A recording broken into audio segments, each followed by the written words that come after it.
Bien, pues, y le damos la más cordial bienvenida otra vez a Manuel Cárdenas Fonseca. Manuel Cárdenas Fonseca, él es originario de Guasave, sin embargo, bueno, gran parte de su vida, pues, ¿a qué edad, Manuel, te fuiste a la Ciudad de México? Porque, pues, digo, te fuiste seguramente muy joven, Bueno, cuando, lo que pasa es que en aquellos tiempos en Sinaloa no había oferta educativa de calidad. Al contrario, tú leías en los periódicos las ofertas de trabajo y señalaban si es egresado de la UAS no se presente, ¿no? ¿a poco? Entonces, sí, así salía en los periódicos. Así decía. Sí, sí, así salía. Entonces yo emigré a la Ciudad de Pero eso es México. discriminación, bueno, hoy No, se bueno, ve, lo que pasa es que la calidad era paupérrima, ¿no? sí. Y si era paupérrima aquí en Culiacán, este, imagínate en Guasave. De hecho, cuando hice campaña política por el Distrito 4 de Guasave, yo fui y me metí a las universidades, ¿Y en qué porque año fue, en qué año fue eso? pues, veía, en 95, Ok. veía la pésima calidad y me paraba frente a grupo y les decía, a ver, aquí en Guasave, y una materia de comunicación social. Mm. ¿Eh? Yo les decía, a ver, ciencias de la comunicación, y les preguntaba, e hice encuestas, ¿cuántos empresarios sabían que era ciencias de la comunicación? ¿Cuál era el espectro que abarcaba?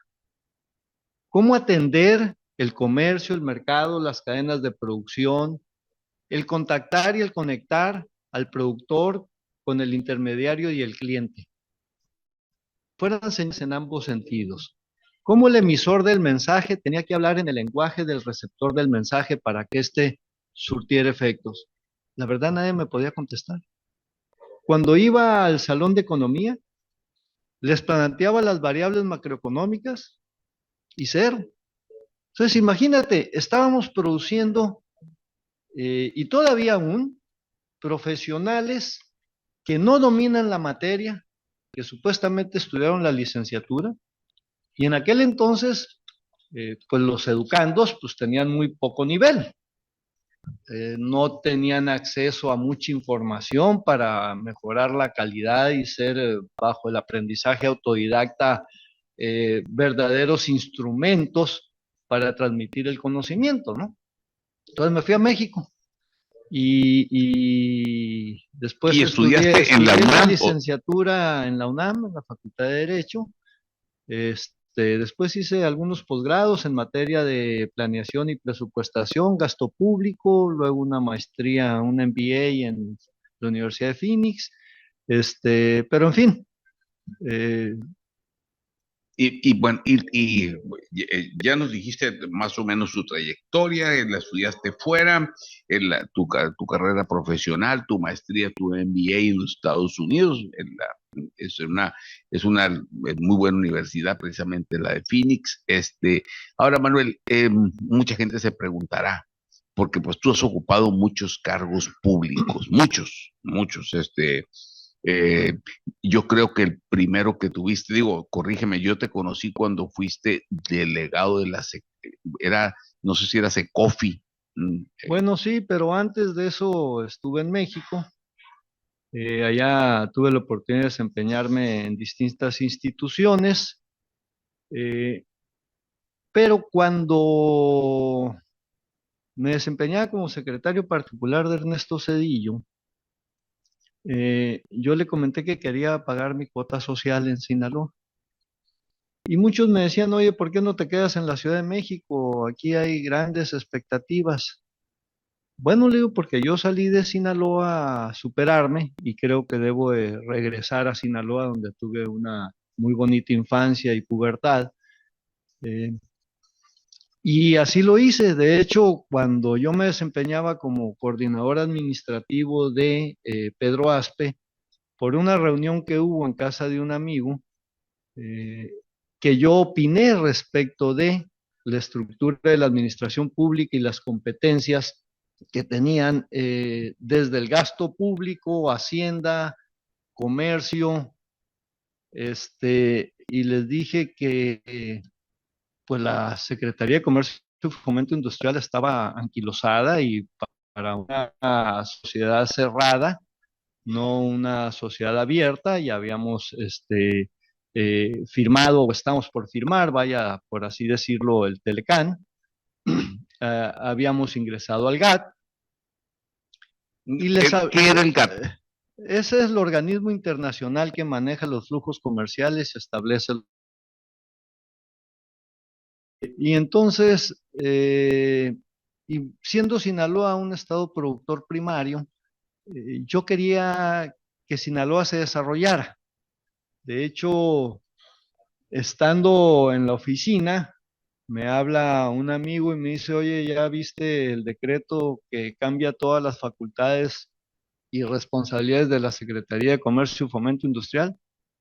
Pues no, no lo he visto, pues lee el diario oficial, porque tú te comprometiste a que cuando si se daba eso, te irías a Sinaloa. Oye, le digo, pero tengo jefe, yo no ando buscando chamba, pero pues, tendré que honrar mi palabra. Y esa fue la forma en la que llegué de delegado. En otro tiempo se había buscado que eh, viniera de delegado de la Secretaría de Programación y Presupuesto, pero esos quehaceres en los que confundimos nuestros ámbitos competenciales, organizacionales, me daba risa a mí porque los gobernadores querían poner a sus delegados. Bueno, siempre ha sido. Pues, pero son delegados federales, no son sus jefes. bueno, pero No, siempre ha sido. bueno, es que es parte de la distorsión que hemos tenido y por eso la sociedad no sabe ni a quién exigirle qué. Los tramos de control, o sea, son tres órdenes de gobierno idénticos. Es como cuando dicen los partidos chiquitos, no son chiquitos, son partidos políticos. Que tengan más o menos militantes, ese es otro boleto. Legalmente las funciones No, son las bueno, mismas. que si lo viéramos por militantes, que es lo que te dimensionaría el tamaño de partido, pues aquí el partido sinaloense arrasa con todos, porque él solo tiene más militantes que todos los demás juntos. 170,000. Entonces, bueno, vivimos en esas contradicciones, ¿no? Pero el caso es que así me vine a Sinaloa, ¿no? Y bueno, estuviste estuviste también era con... Jaime Serrapuche, el secretario de Comercio y Fomento Industrial. En aquel entonces a mí me ofrecían una posición como coordinador de administración de la Profeco. Estaba Emilio Chafet de procurador. Decliné, no me gustaba el jefe ni el equipo de trabajo. Y yo tengo que respetar a mis jefes. Tengo que verles algo de lo que me sienta grato para poder contribuir. A mí no me gustan las gentes autócratas. Y bueno, esto parece que hizo metástasis hoy por hoy, ¿no? Entonces, me dio mucha risa porque no me dejaron llegar de delegado de programación y presupuesto acá. Después, Carlos Ruiz Sacristán quiso mandarme a lo que se conocía como el Centro SCOP, que es la figura que tenía obras públicas, y tampoco. Entonces yo les hice un comentario, bueno, ¿y por qué desde la federación no les vetamos a los representantes de los gobiernos del estado en la Ciudad de México? O sea, se las revierten. Sí, ¿no? Los ponen de allá para acá. Y hubo un detalle muy, muy chistoso en algún momento, cuando Cedillo llega a educación pública, pero todavía no tomaban posesión y Bartlett a gobernación. Me acuerdo que por ahí trascendió que Bartlett le dijo, oye, Ernesto, fíjate que tengo un perfil muy, muy adecuado para la Subsecretaría de Educación Superior. Ah, sí, mándalo, porque yo tengo uno muy bueno para la Subsecretaría de Gobernación. Pues, Vieras, te va a hacer, pero te va a hacer un trabajo perfecto. Pues ahí quedó. No, pues ahí quedó, ¿no? Se neutralizó. Entonces, finalmente llegué a la Secretaría de Comercio y Fomento Industrial y nos tocó aquí implementar 8 de los 10 programas que tenía el Telecán. De hecho... O sea, era cuando ya se había firmado el Telecán. No, yo llego y después se firma el Telecán. De hecho, se iba a firmar aquí en Sinaloa, pero por algunas volvemos a lo mismo. Actitudes autócratas de gobernadores, se firmó en Zacatecas. Aquí hubo problemas de tipo operativo y vanidades, propias de la conducta humana, pero a veces distorsionan ¿El el gobernador quehacer. quién era aquí? Vamos a suprimirlo, ¿no? Bueno, Por razones de respeto. No comparto, respeto, pero no comparto esas actitudes. Y ese es uno de los grandes problemas para entrar en materia, de lo que tú planteabas del plano nacional. ¿Cuáles son los negativos que tenemos? De repente la gente dice, vamos a hablar de los positivos, pero lo cierto es que los negativos pesan más. Y la parte de la geopolítica cambió. Por hoy y por muchos años por delante, Estados Unidos no va a tener como principal socio comercial a China. De hecho, cuando entramos en el Telecán, ahora Temec, no era México el principal socio comercial. El asunto fue que la Europa se le adelantó a la América y creó la Unión Europea con moneda propia. Y de esas cosas que a veces, bueno, insisto, yo respeto, dicen, no, Carlos Salinas, sí, está bien. Nada más que Carlos Salinas y México no estaban en la ecuación. Estados Unidos y Canadá ya iban a firmar un acuerdo, pero al adelantarse Europa, el mercado regional de Canadá y Estados Unidos iba a ser muy reducido. Entonces nos incorporaron y no se equivocaron. No se equivocaron porque teniendo sus cosas buenas y sus cosas negativas, eh, con los cambios que hoy estamos viendo, dicen, qué bien está México. Sí, podemos estar mejor. Lo cierto es que Estados Unidos no tiene otra suerte de proveedor o de socio que no sea México ya, porque ni es China se mueve hacia Asia, tienen su propio tratado que está entrando en vigor por etapas. Pero ¿quién le va a surtir a Estados Unidos? Lo cierto es que cuando decían que estábamos en China, pues eran empresas en China, pero de capital extranjero. claro, Es claro. como aquí cuando dicen los bancos mexicanos, pues sí, No, mira qué lindo, no, pues como Santander. nada más que el 80% de los activos bancarios obedecen un headquarters que está fuera de México, ¿no? Exacto, como el Citibank, Entonces, Banamex, etcétera. aquí tenemos hoy por hoy una metástasis de ausencia del Estado de Derecho. Recordemos cuando Ernesto Zedillo dejaba el gobierno, fue la tarea que más recomendó sobre la cual debía de avanzarse y fue sobre la que más empezamos a deteriorar, ¿no?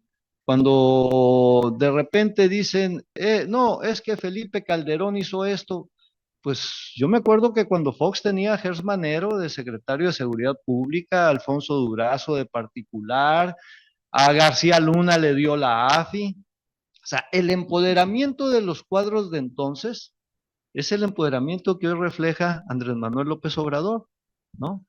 Le hace Bartlett, le hace Germanero, le hace Alfonso Durazo, léanse muchos de ellos, y claro, algunos fueron descarrilados, pero entonces, ¿qué es lo que más ofende a la sociedad?